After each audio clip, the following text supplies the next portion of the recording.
నీలో భద్రపరచావు. ఏ తెగులైనా తాకనీయక సంరక్షించావు.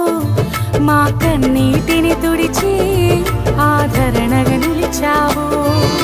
ఏ తెగులైనా తాకనీయక సంరక్షించావు.